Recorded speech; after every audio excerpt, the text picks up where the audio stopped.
Welcome, everyone. We are live. So I'm happy today to be here with Michael Markie from F1000, from OpenAIRE platform, and Ilaria Fava, who is following these issues for OpenAIRE on behalf of OpenAIRE. So yesterday we had this webinar in Italian for the Italian community, and I have to say that I need to thank everyone because there were 400 people following the event live. So Ilaria was present. Ilaria, what do you think about this? I think it was really well participated. We got many questions around many hot topics. So I hope that the discussion today is as live as yesterday's, and that we are able to answer all your questions. Yeah, and we have Michael here. So Michael, Are you ready? Yeah, thank you for inviting me, and I'm looking forward to answering lots of questions if I can, and also presenting the Open Research Europe platform again in a bit more detail. So happy to answer any questions, so looking forward to them. So Ilaria, we do have some questions that came through the registration form. There is a lot of rumors about, for example, the open peer review, and also about the fact that this platform for the moment, and Michael, maybe you can comment on that, is only for people and researchers involved in H2020 or Horizon Europe projects. Yeah, so the original remit for the Commission was to create a publishing platform to support the Horizon 2020 and Horizon Europe funding programs. And their main reason to do that is to enable 100% open access to the outputs of the Horizon 2020 and Horizon Europe grants. But we've had such a big response from the platform's announcement and soon to be launch. And I think going forward, what we will be looking at is not just supporting Horizon 2020 and Horizon Europe, but can we potentially support other funding streams within the Commission?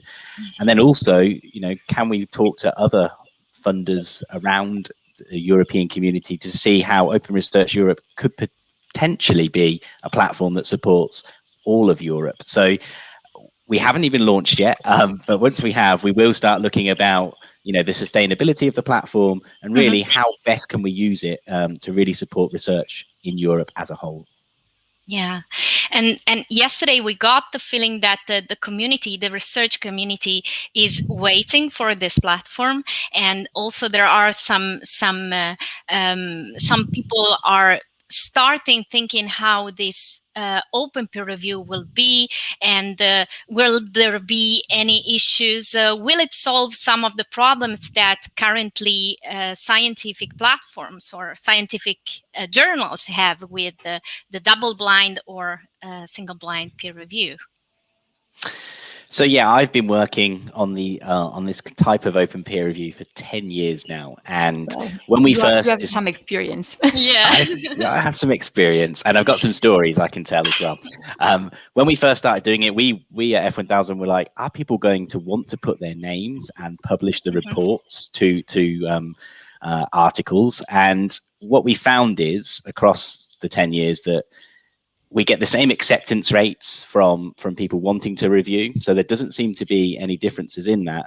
But what we've really seen is that the constructiveness of the reviews and the time that people take to do the reviews is much more constructive than a traditional journal that I've also worked in. And that's because I think people believe that because they're going to put their name to it, they must stand by what they're saying. And so they're quite rigorous reports. And what I also could say about my favorite story of peer review, open peer review, is I had once a reviewer who had sent in a review to our editorial team, and it was quite derogatory. It was, oh, this researcher doesn't understand this and they shouldn't have done this. And we said, you do know this is going to be open. And what happened there was that the reviewer took it back, completely rewrote the review, like the author might want to consider, and gave them some really good points of how to change the article. But because they knew it was open, they had completely changed their mind frame and how they wanted to talk about it. So I think it actually brings a lot more constructiveness, but also a bit more civility towards the peer review. Because honestly, peer review can be quite nasty sometimes. And what this platform is hoping to support, and we are very clear with the reviewers, is we don't want you to choose if this is novel or if you think this is going to be impactful. Look at the research itself. You know, has the experiments been done properly? Is the data been made available? And try and help the author improve the paper. And because we don't have any editors in chief or people making decisions, we find that authors and reviewers have a constructive conversation about the research. And in lots of cases, we've seen further collaborations between authors and reviewers because they've been able to discuss papers without having that kind of yes or no decision assigned to them. Yeah, I agree. I mean, that should be more politeness in research in general, and this is a way to achieve that. So, yeah, that's great. Yeah, and the other thing that just on that is with open peer review, we also support what we call co-reviewing. So we don't want to alienate early career researchers or people who feel that they might there might be some retribution if they review someone who is more senior than them, who might be looking at grants in the future, etc. So we have something called a co-reviewer feature where early career researchers can review a paper with their PI or someone more senior in their lab, and so they don't get unintentionally biased towards because they're younger. So we're trying all different ways to ensure that there's fairness for everyone across all of the career stages. Yeah, this is very good to hear. Yeah. So we're going to start with the presentation in a few minutes. But Ilaria, do you have any other questions? Yeah, I do have a question because I forgot to ask you before. How many submissions there were so far to the platform as it was pre-launched in December? So we've had lots of submissions, and so I think we're up to around just under 100 submissions. Wow. So we won't be launching with all of those submissions. We'll be launching with, I guess, around 30 to 35, and then throughout the following weeks, we'll be publishing the others.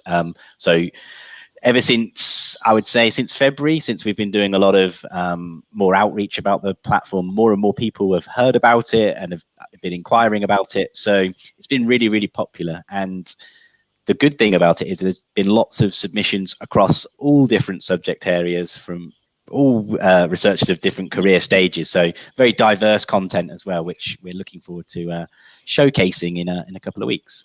Yeah, that's promising. Yeah. Thanks. Thank you. And sorry, before we start, I just have one last question. So we have been asked yesterday the way the platform will be structured. So I imagined, I took Emerald Open Research as an example, of organization by, let's say, a discipline in a sense, and also by collection that could be corresponding to, for example, the funding streams from the European Commission. So is that something that's going to be in place?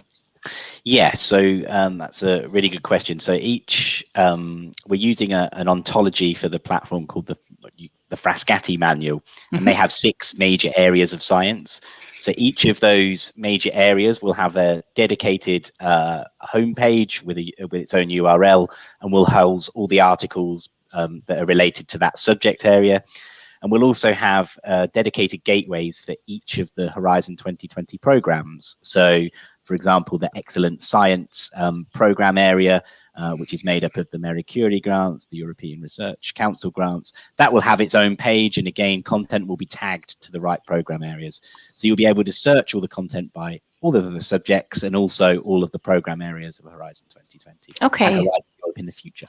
Okay, cool. Thanks. Yeah, I mean, that was really important to the people asking. So yeah, that explains better than my explanation. Okay, I think we can start with the presentation. So I will start and briefly introduce the series for this event, and also who we are, why we are doing this, and so on. So first of all, some practicalities for the people that are following us on YouTube and on the GAR TV channel, on Facebook and on LinkedIn. So you can use the comment function on the platform that you're using to view this event. You can send us comments or questions, and we will take the comments and the question and read them after Michael has finished his presentation. If there is no comment function available, for example, on GAR TV, you will find no comment function. You can use the Mentimeter that we set up for this event. You will find the code on the button of our screen live continuously. So you simply have to go to www.menti.com and insert the code that you see. So it's 45140-538. Okay, so the Open Science Cafe, what is it and who is it for? It is a monthly meeting that we are planning to have with the Italian community on open science news and related issues. It aims at informing the audience, so the national audience, of what is going on and different aspects linked to the open science. And we aim to have an informal discussion with you in front of a cup of coffee or tea if you want. So each chapter lasts for only 1 hour, and it is focused on a specific topic, leaving, we hope, enough time for discussion. Who is it for? It's for the national community, researchers, professors, students, but also research support staff, institutions, organizations, and also citizens. Everyone who is interested to know more about the open science and its related initiatives, both at national level or European level, is welcome to participate. We will update you on the latest news, and some events will be specifically designed for a particular audience, but others will be open for all. The next events are the ones that are displayed here. We have a program that will go until October this year, and then we will introduce some new topics and initiatives. We are working very hard to update the ICDI website, where you will be able to find all the updated news and information on the Competence Center dedicated section. So what is the ICDI Competence Center? We have a mission, which is to create a network of experts at national level that belong to different institutions, initiatives, and research infrastructure. We are aiming at gathering together a group of people that have expertise and skills in the area of open science, fair research data management, also for what concerns the different research communities, and also for the European Open Science Cloud. So there is a task force of more than 30 people, expert in various sectors and from different institutions, that is working on the realization of the Competence Center. So we aim at creating a one-stop shop in Italy for training and support, empowerment, professionalizing, for example, data stewardship, good practices also from around Europe. And we will provide also tools and services for open science. So the speakers today, you already met them, are Ilaria Fava. Ilaria has been working for many years in projects in the field of open science. And for OpenAIRE, she's currently responsible for the communication and dissemination activity. And she's the link with the F1000 team for everything that concerns the ORE platform. And then we have Michael Markie, who will be presenting today the ORE platform. Michael is Publishing Director for F1000 Research, and he is a person involved in the realization of the Open Research Europe platform. So let's start talking about the ORE. I leave the floor to Michael, and we will take comments and questions afterward. Thank you.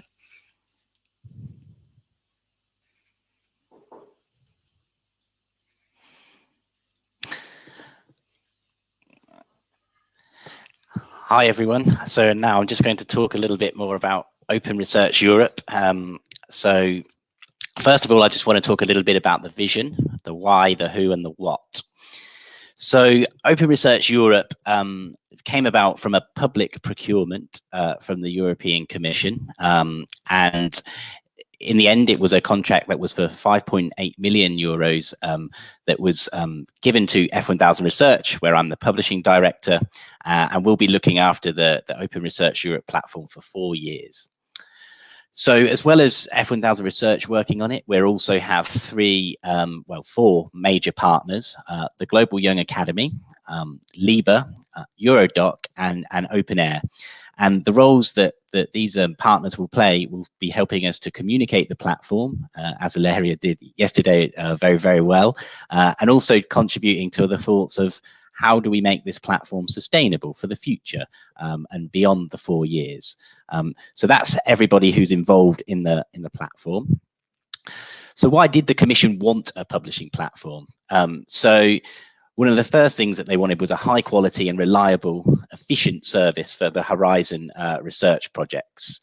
And the idea is there's a great open access compliance with all of the Horizon funding, up to about 95%, but the Commission are really looking for 100%. And what they wanted to do is provide a venue where everyone can have the opportunity, if they have been given the Horizon 2020 funding, to publish their research.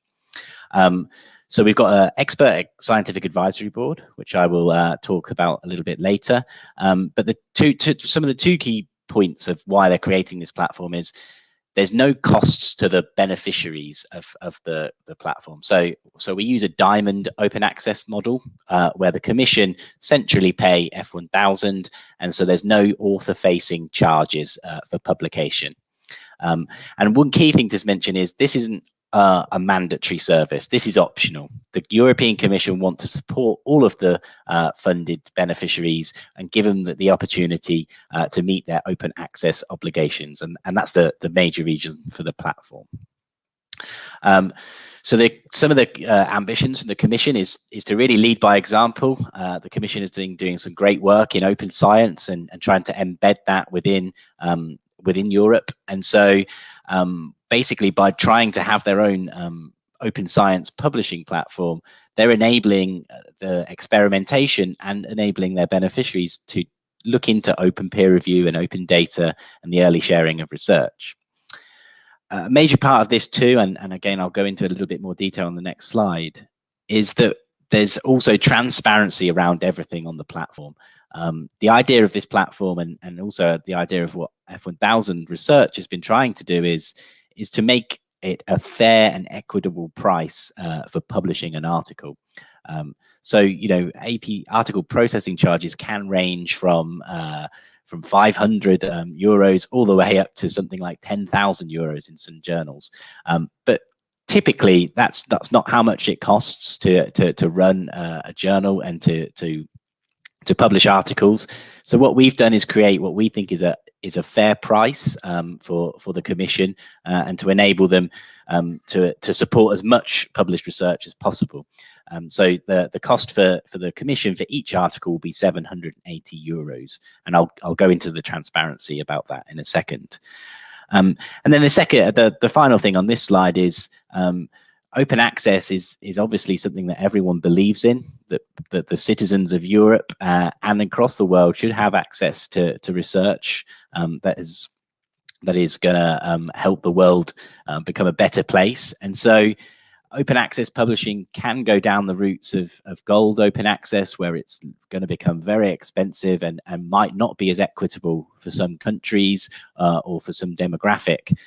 So what the Commission wants to do is try this new publishing model, show that there's a different, more effective way of publishing, and also see if other European funders would be interested to join and work with this infrastructure. So when talking about price transparency, what we've done with the European Commission is we've worked quite closely with Coalition S, who have come up with a price transparency framework.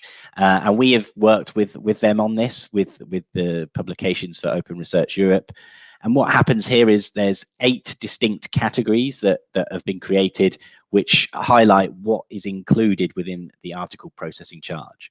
So I'm not going to go through each and every single one of them in detail, but things like community development, so letting people know about the platform, all of the editorial work that's involved, pre-publication and post-publication, the cost of peer review, the cost of the development of the platform and making sure it can support everything, the marketing side of things and the business development, and also the support and the author support and the user support.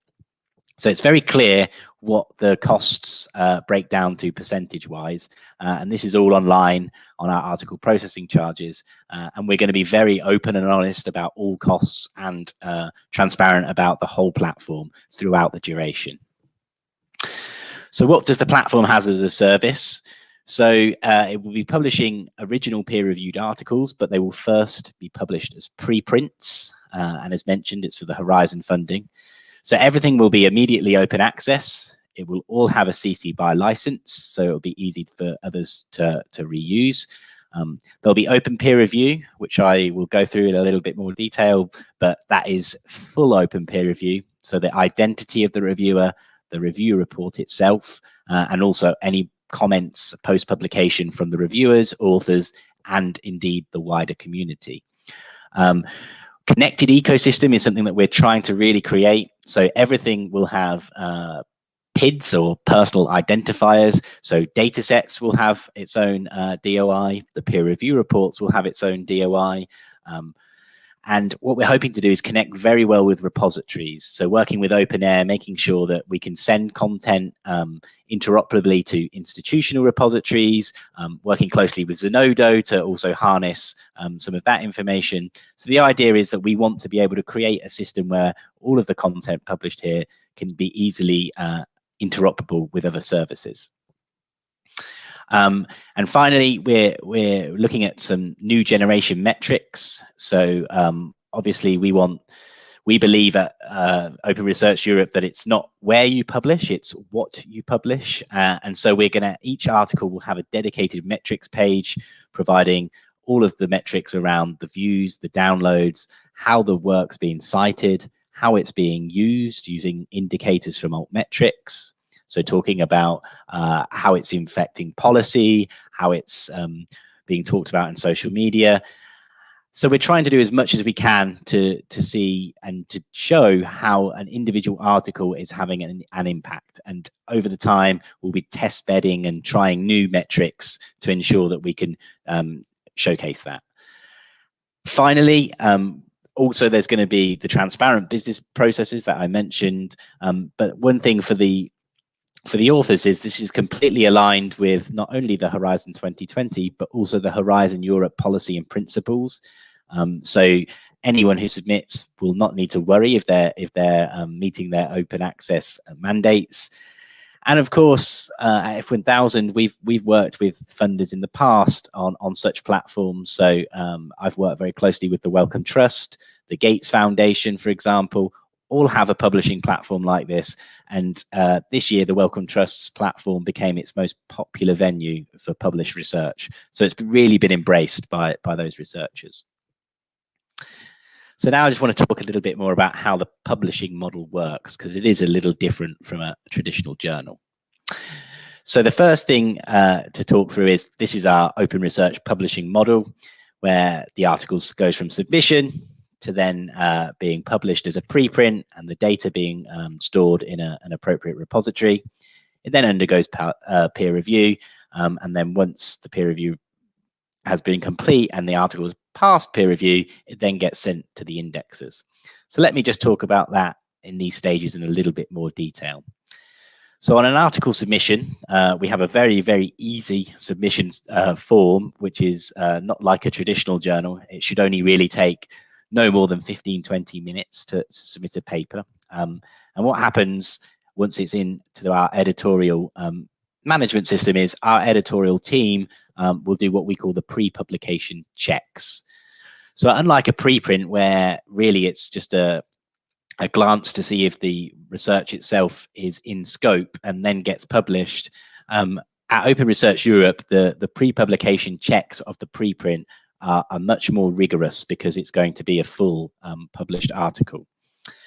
So these pre-publication checks happen in 3 stages as we prepare the manuscript for publication.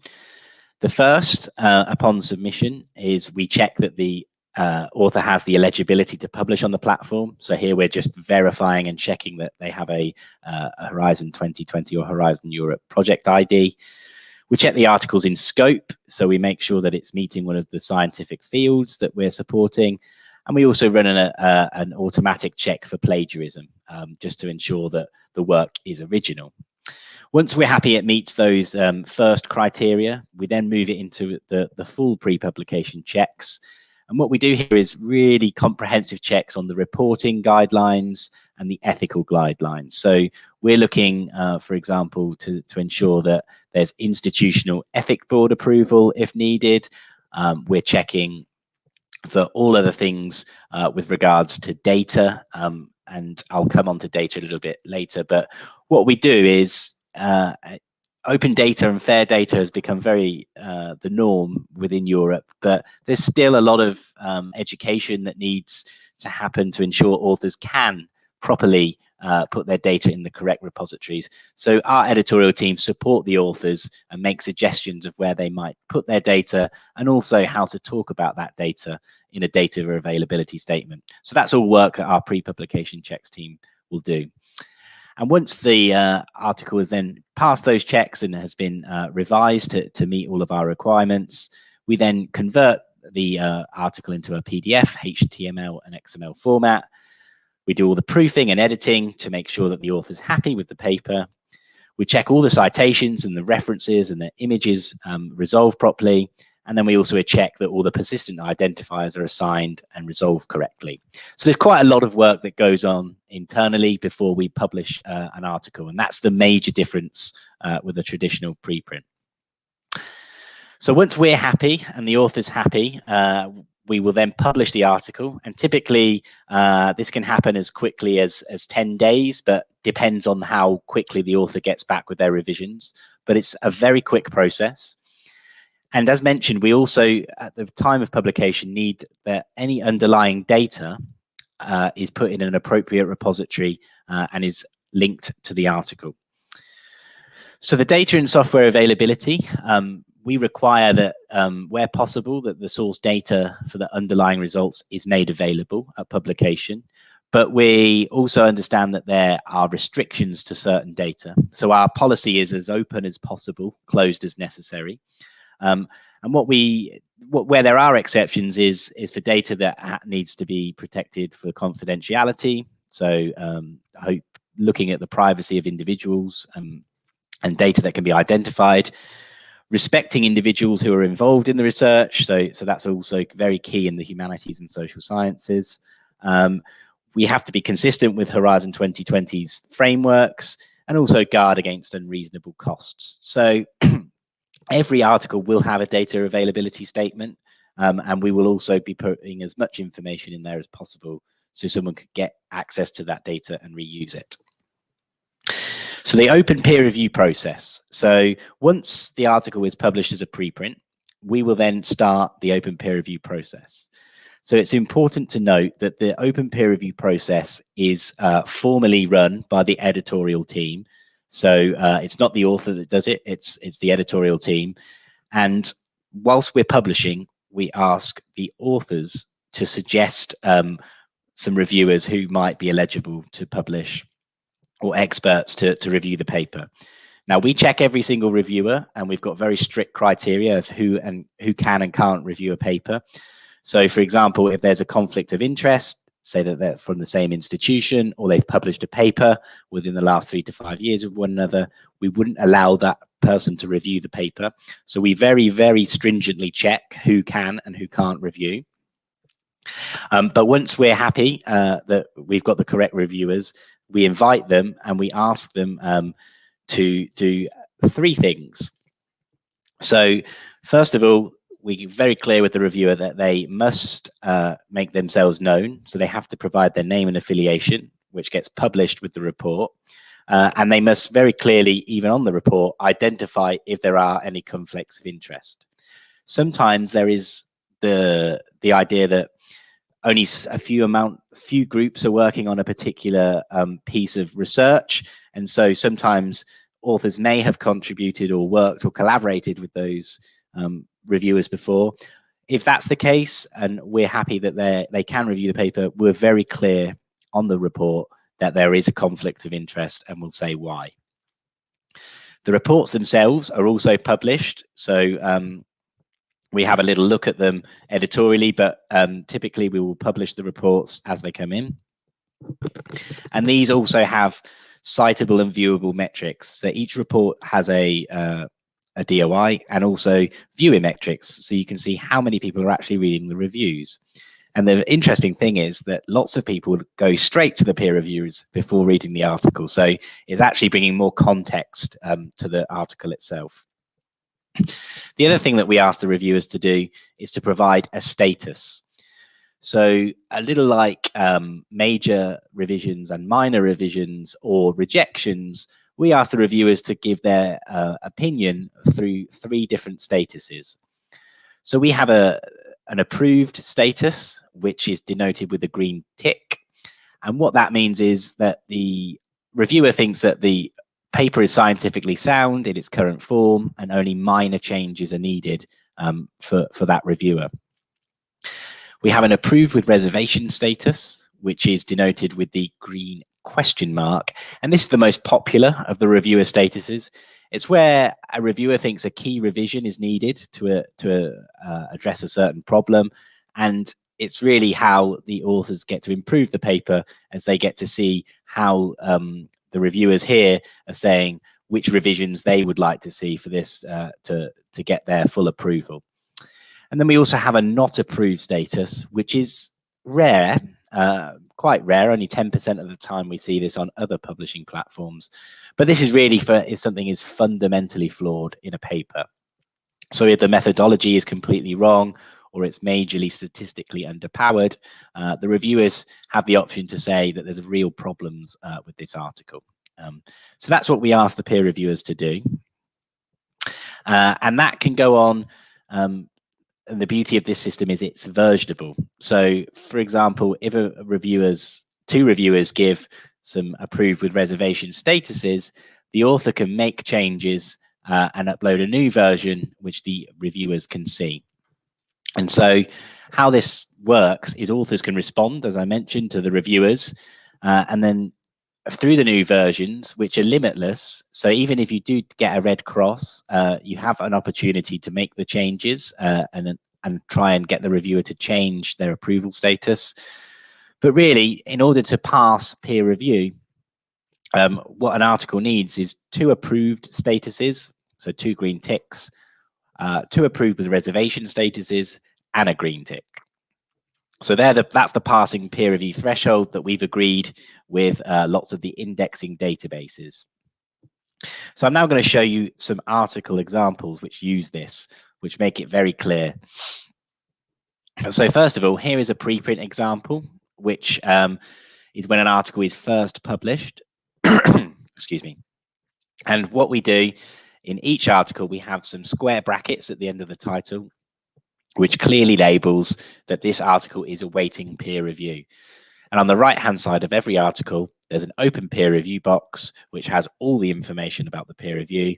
And in this stage, again, it's clearly saying that it's awaiting peer review. So I'm now going to show an example which has had some peer review over a couple of versions. So again, as I mentioned, there's always the square brackets in the title. This is saying it has 2 versions and it's had the peer review. It's had 2 approveds and 2 approved with reservations. So if you look on the right-hand side in the open peer review box, we can see all of the reviewers that have looked at the paper, and you can read each and every one of their reports. So in the first version of this paper, it got 4 approved with reservations. So all 4 of the reviewers thought that the article needed to have some revisions in order for them to fully approve the paper. So the author took this information on board, they created another version, and then a couple of the referees re-looked at the paper and they changed their status because they were happy with the changes the authors made. Below those ticks and question marks, you can also see the reviewers themselves who were there. And the interesting one that I'd just like to point out is the number 2, which is where a senior author, a senior reviewer and a junior reviewer have collaborated together and co-reviewed a paper. And that's something that we really support on this platform, because we want early career researchers to learn and also to have a go at reviewing their colleagues. So I just now wanted to show from the same article, this is what we see online. So you'll see a reviewer report, and here you can again see exactly what the reviewers said and what they want the author to change. The middle column, you see the full response, and what you see here is a really nice exchange of peer review and author, where they're thanking one another for their work. They're trying to explain some things in a little bit more detail, and without having that editor just making decisions on a accept or not accept. Here we're seeing a conversation around the work and how to improve it. And then the final box that I have there, for each new version, there's an amendment box that sits very clearly under the title, and it says exactly what's changed from the other version and provides full links to all of the peer review reports. I also just want to show you an open peer review, an open data example, sorry. And this is a really one of my example data sets where all of the underlying data is shared. So in this case, lots of the raw data has been uploaded to Zenodo. That's the underlying data. So some of the data that underpins the figures in the article. We also then have extended data. And what I mean by extended data is we don't support supplementary files. If the work is important to the article, then we also ask the authors to upload that to a repository so others can access it, because all too often supplementary files end up in PDFs, are not text and data mineable, and are rendered useless. So we try our hardest to work with the authors to make sure that all the information is available. And this extended data is actually movie files, so videos of cells, and they're stored in Figshare. And then we also have the software availability, which is all the code that is necessary to run some of the data. So the idea is that we, and obviously the authors, really like the support that we give. So we help them write these data availability statements. But what we see and what is happening is the more data you share, the more citations you get to that data, and more people actually get to read the articles, because all of the data sets in the repositories are linked to the articles. One of the key things of the platform that I thought is also worth mentioning is supporting the research across all disciplines. So this is not just for science, technology, and medicine articles. We're also covering the social sciences, and we're also covering the humanities. So it's covering all fields of research. And what I also wanted to just point out is that we're also not just publishing a traditional research article. So there's lots of research that goes on that doesn't necessarily fit a research article story. So we're also publishing methods, protocols, software tools, data-only papers. In the humanities, we're publishing essays and case studies. So the idea is that any research that's being done, we can support that in whichever format that it comes in. And currently, with the submissions we have for the platform, we have a wide range of different article types being used. And we're very quickly seeing that in certain disciplines, certain article types are really important and help the authors distribute all of their research outputs. So as mentioned at the start, we're trying to ensure that the platform itself is fully interoperable. So from the launch, we'll be working very closely with Zenodo. So all of the full text articles will be pushed to Zenodo via an API. So they won't only be stored on Open Research Europe, they'll also be archived in Zenodo. We'll be working with Europe PubMed Central to also send the life science preprints at least. So they'll also be very visible in that database. And then over the 4 years, we're working very closely with OpenAIRE, hoping that OpenAIRE ourselves can work with institutional repositories to ensure the easy sending of the metadata of the articles. And then, just like a traditional journal, we'll be applying to be indexed in all of the major databases such as Scopus, PubMed, Web of Science, the DOAJ. The idea is that we want this research to be as visible as possible. So we're putting a lot of work into that. So we also, as I mentioned at the start, have a scientific advisory board. This was put together by the Commission, thinking about ideally how do we cover all of the subject areas that we are supporting. And it's very difficult because we're supporting lots of different areas. But we tried to get a good representation across the subject areas. These are all from different parts and different countries in Europe. So we get a perspective from not just Western Europe, but also Eastern Europe too. And importantly, it's with researchers across all career stages. So we have some emerite professors and we also have some PhD students. The idea is that, you know, going forward, the next generation of researchers are more likely to be using these platforms. So we think that they should have a real big say in how that goes. And we've also got a very diverse board as well. So it's got a 50-50 gender balance. And going forward, the board currently has a 2-year remit at the moment.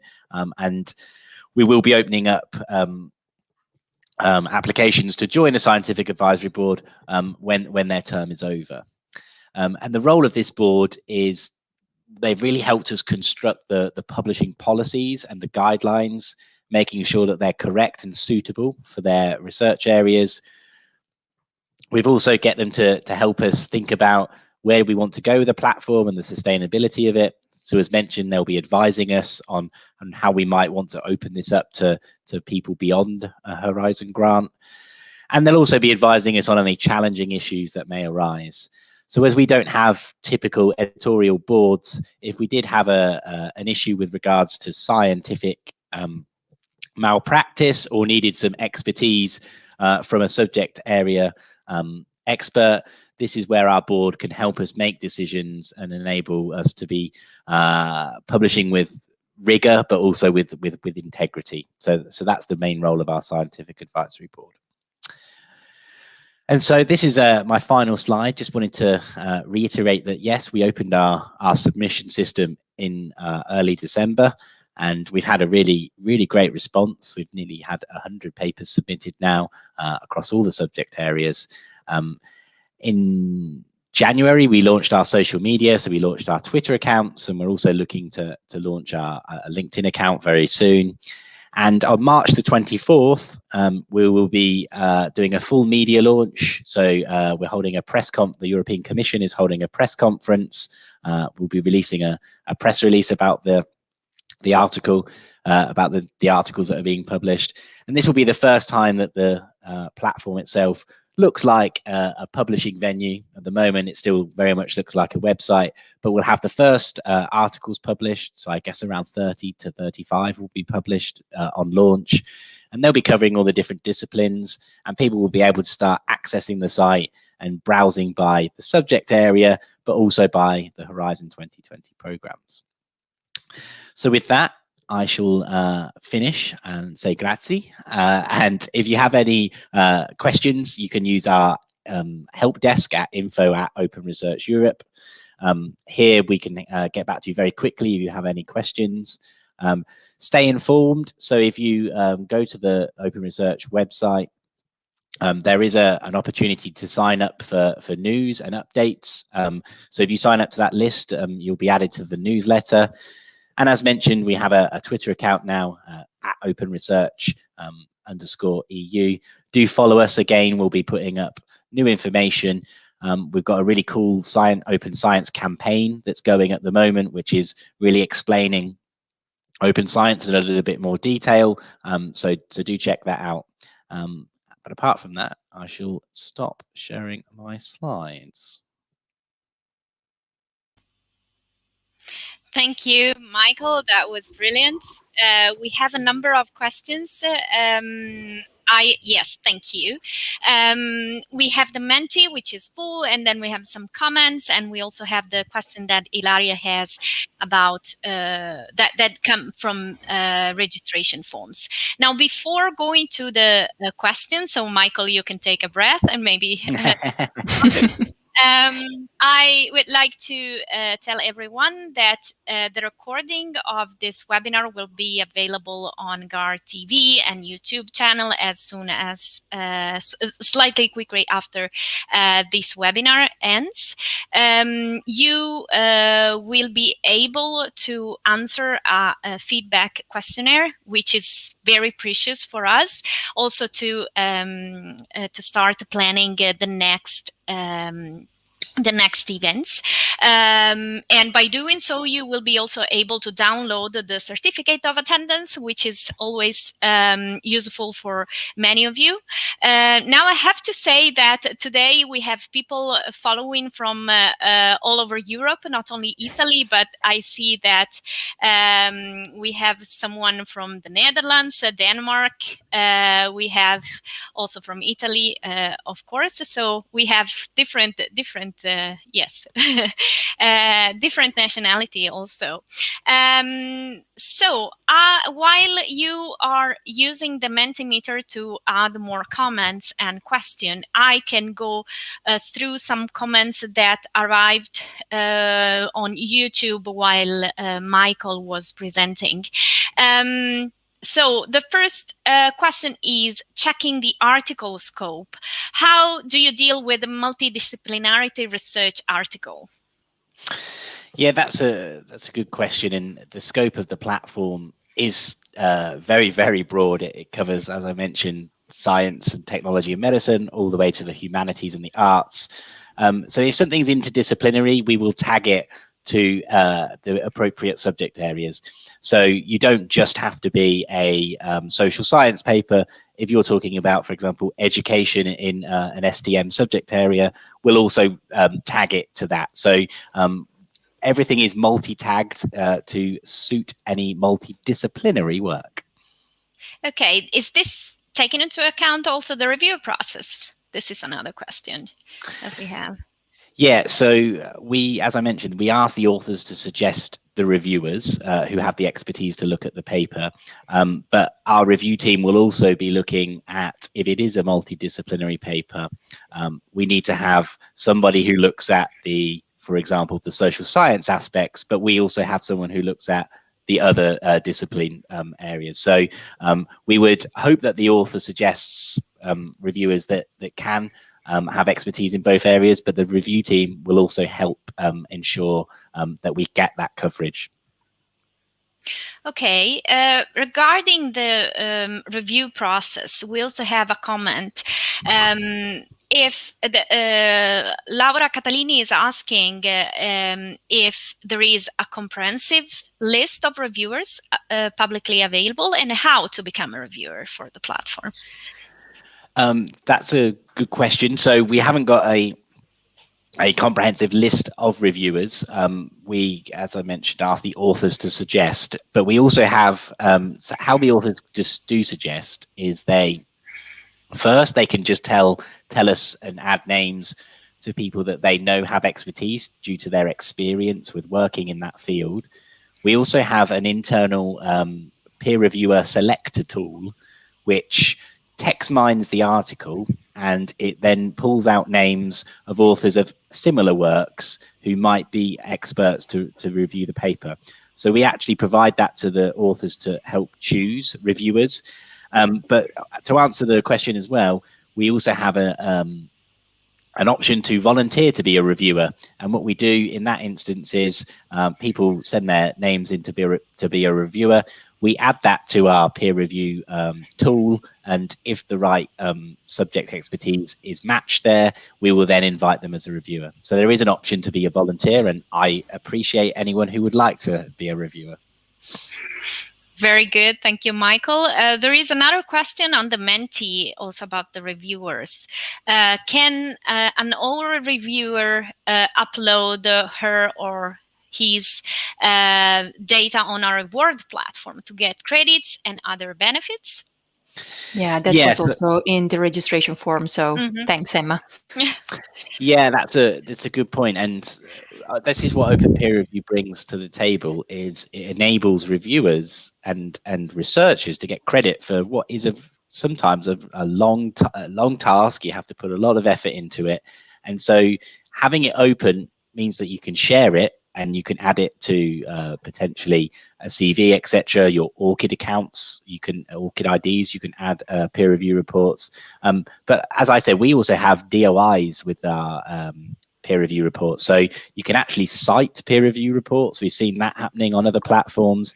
And we also have metrics on our reviews. So we, as I mentioned, lots of people read the reviews. People are very keen to see what other people think of the article as well as themselves.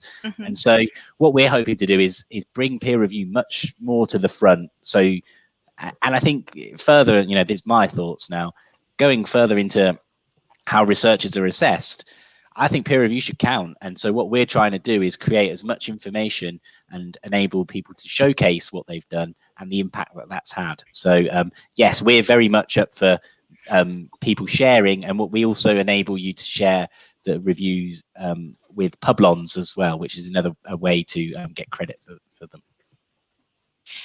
Okay, so maybe it is worth also stressing that not only the official reviewers can comment on the paper, but there is also a comment feature that can be used by everyone who can log into the platform.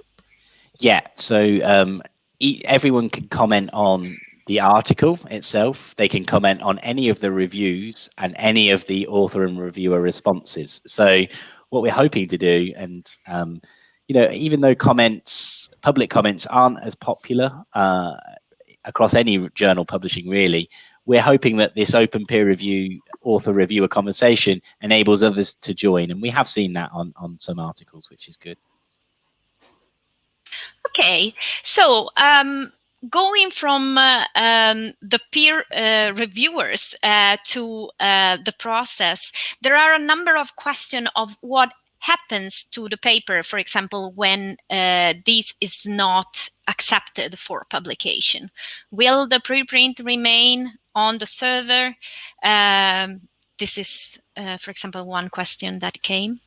Yeah, or also, sorry to interrupt you, Michael, but there was also a comment specifically asking if that preprint that it's not approved for the publication on the platform can be submitted to a traditional journal for publication. I mean, the question is the preprint availability on ORE considered as publication?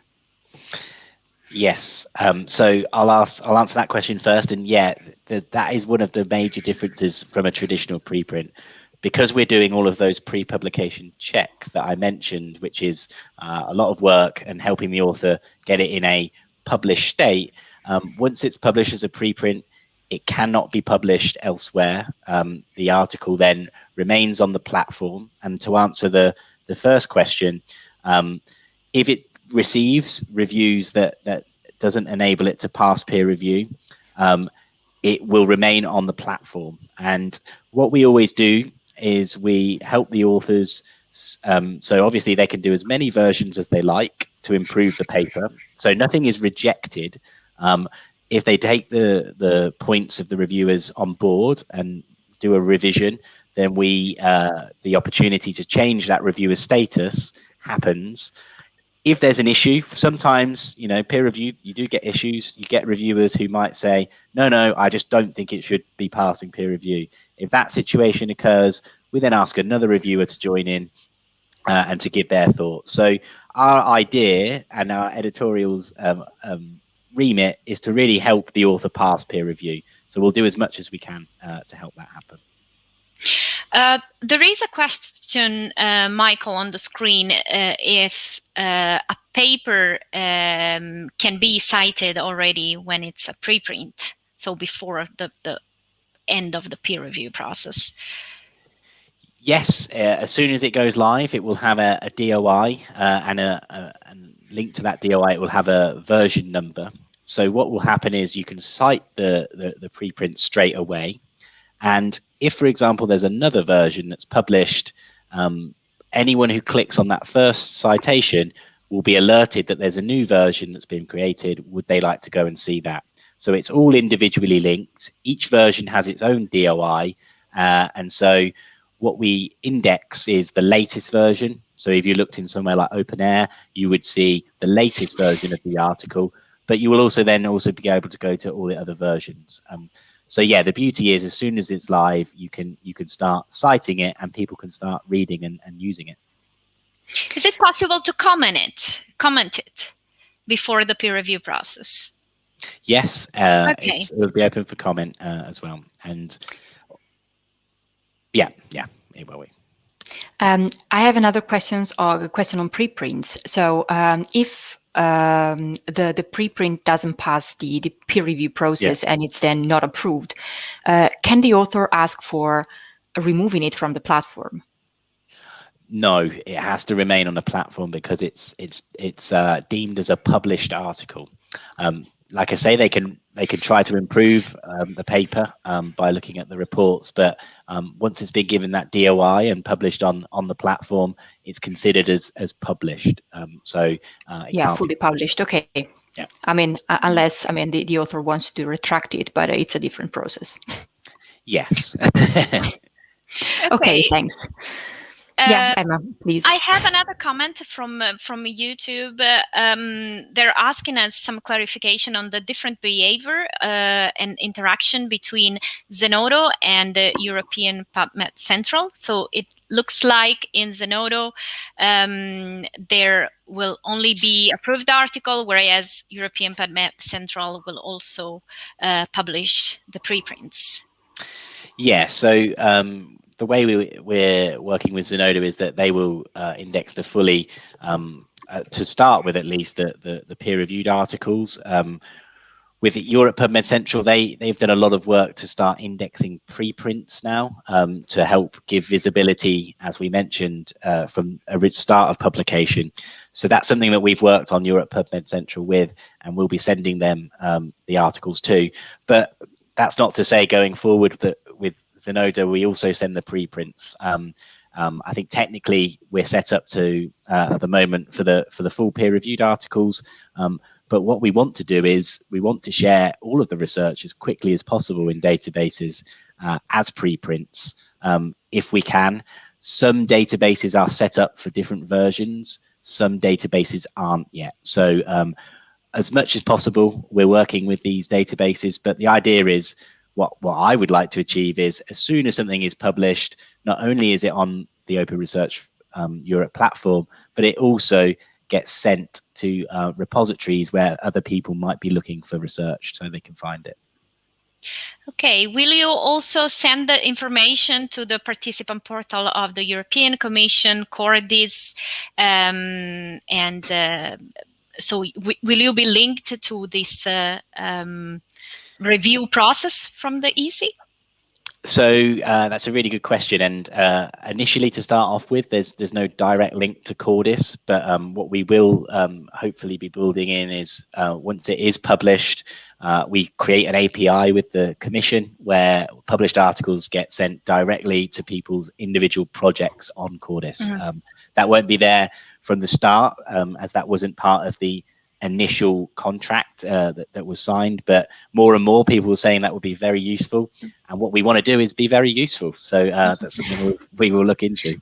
Okay, so now we have slightly more than 10 minutes left, and there are a lot of questions about the research assessment. So a lot of discussion about, for example, if the citation of a paper that is a preprint will contribute to the H index, or will you use any kind of bibliometric indexes in the platform? Yeah, so I mean, this is very important because researcher assessment is how everybody is judged, and so we've got to ensure that we're providing all the right information for that. So for any new journal or new platform, it's the same for everyone.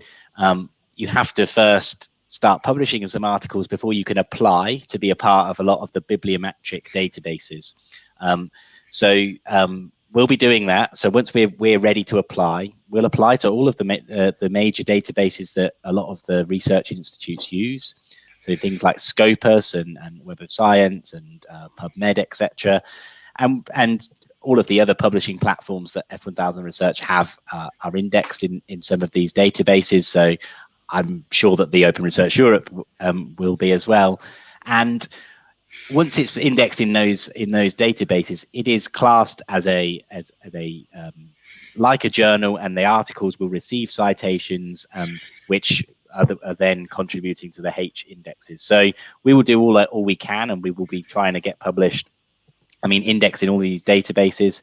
But as mentioned, we're also trying to do a lot on the article level metrics, and the European Commission is also doing other work on how do we move away from impact factors? How do we judge articles on an article level basis?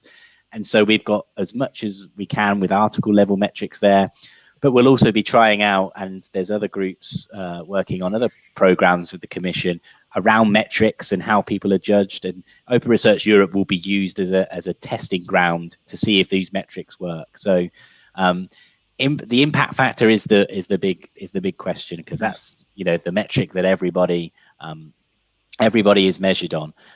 So Open Research Europe is a member of DORA, the Declaration of Research Assessment. So we will not be talking about or even mentioning an impact factor, but we will probably apply to Web of Science, because lots of institutes use that, and that's how researchers find articles. So we may be given an impact factor, but what we're very clear about is that we won't be promoting it, and we are really moving forward with article level metrics through this platform. And what we're hoping the platform does is show to research institutes and people who are looking at research assessment that it doesn't necessarily matter where you publish. It's proving that the article itself is the thing that should be looked at. But yes, we all know that there's bigger things going on in that area too. Ilaria, do you have any other questions from the forum? Yeah, I have some. Yeah, no, I don't have more questions about impact factor and so on, because I think that your answer covered them very well. But I have questions about authorship. So, for example, does ORE accept publications from everybody in Europe without an European project in progress? Or is the submission of papers reserved just to ERC grantees, or is it open to every EU researcher? So the eligibility currently for the platform is for anyone who has Horizon 2020 funding. So the ERC projects are a part of Horizon 2020 funding, and it will also be supporting Horizon Europe once that program fully launches in the summer. Now, this is what the original remit of the platform was. So as I mentioned at the start, it was a procurement that happened in 2019, and what was in that hasn't changed. But what we've been finding is lots of people are interested in this platform and see it as a real way to maybe improve the way research is published in Europe. So there are two things that we're looking at currently with the Commission. One is, can this support other funded work from the Commission? So maybe the COST program, the Erasmus programs. So that's something that the Commission can control. But we've also been talking with other funding agencies across Europe who have said, how can we become involved? And there's lots of work going to be going on in the next 2 or 3 years to see, could Open Research Europe be opened up to more European researchers? How do we do that? And how can we make sure that that is going to be sustainable going forward? So we haven't even launched the platform yet. Once we've launched the platform, we were going to start to look into all of the different scenarios of how this could be broadened out to support others, because it could be a really important part of Europe of how people get published. It could also help us change how people think about research assessment. So we've got a lot of things that we can really achieve with the platform. And I don't think this kind of restriction to the eligibility we have now will remain. I think this will become broader as the time goes on.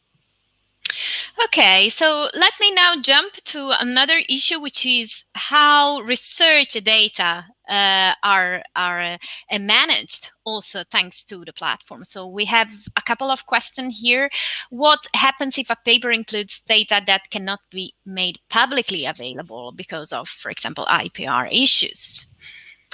So that's fine, and what we, as I mentioned, my favorite saying on this is open as possible, closed as necessary. So if there's any kind of restrictions, what we would do in the data availability statement would be really clear what that restriction is, why it's restricted, but then also provide a route for the reader of that paper to find out how they may get access to that. So we don't, if it's not made publicly available, what we will do is be very clear why, and then also help the reader to see how they might get that data, or how they might converse with the author to see that data. Because there are issues like this, particularly with human health data. We can't put all of that data up. So the plan for us is to make sure it's very clear and transparent about why that data can't be shared, but then also provide a route to potentially getting that data if they want it. Mm-hmm. There is also another question from YouTube. Valentina Pasquale is asking, in addition to standard pre-publication checks on data fairness, would it be possible to receive more support from making data fair, for example, by paying optional addition fees? That's a really good question, and it's something that, as a lot of publishers are now thinking about, it's very fair data and open data has come very quickly, I think too quickly, with regards to the funding and the support for researchers to make their data open and available. And what I found on F1000 research supporting mandatory open data is there is a real lack of education and understanding of how to do fair data. What does fair data mean? Where do I put my things? And so as part of F1000 service and Open Research Europe service, we do a lot. We provide a lot of guides, and we also will help suggest appropriate repositories. But I can see in the future, and particularly with the Horizon Europe, there will be a mandatory data management plan needed for all of the Horizon fundees. So I think there's a real neat way potentially to link data management plans with articles and ensure that all of that data can be made available. But I do think that it's a service that publishers should provide. Open Research Europe are providing it within the APC already, but talking again from my own experiences now, there are other publishers that are already offering things like data services to help authors do this. But I actually feel it's part of the publisher's role to do that anyway, because if you're going to have a you must give us your data, then we must be able to help you and support you do that. Thanks, Michael. Ilaria, do you have any questions? Yes. Regarding the data? No, not really about the data, but again about the articles, the published articles that might not have passed the peer review process. So if the license applied to the articles is a SSC by Y, can then the author reformulate, in a sense, the article and then submit it again because of the license? I mean, not to ORE, but to a different journal. They probably could attempt to do that, but I think plagiarism, the Authenticate plagiarism software Checker will spot them, that we all use, would do it. I probably should say that it's very rare that an article doesn't pass peer review, but the option of improving the paper, everybody. So I'll use Welcome Open Research as an example. 85% of the articles there have passed peer review, and a lot of them are still going through peer review, but it's very rare, and it's up to the author really if authors don't want to continue to pursue the peer review process, then that's not up to the platform. But we will do as much as we can, and you can do as many versions, and we'll support authors as much as they can to pass peer review. And the reviewers themselves, they're not meant to be judging on novelty or impact. Their job is to help improve. And so typically the peer review questions are all shaped around how to improve the paper. So I don't think that situation should occur so much. And a lot of people get worried about it, but I don't think it's as a bigger worry as people think. Thanks, Michael. Yeah, it looks also as a very good place maybe to apply for research, including negative results. Absolutely. It's a venue for all research that, you know, is valid, and just because something hasn't had a positive effect doesn't mean that the research that's been done has not been rigorous. And so we support positive, negative, all studies.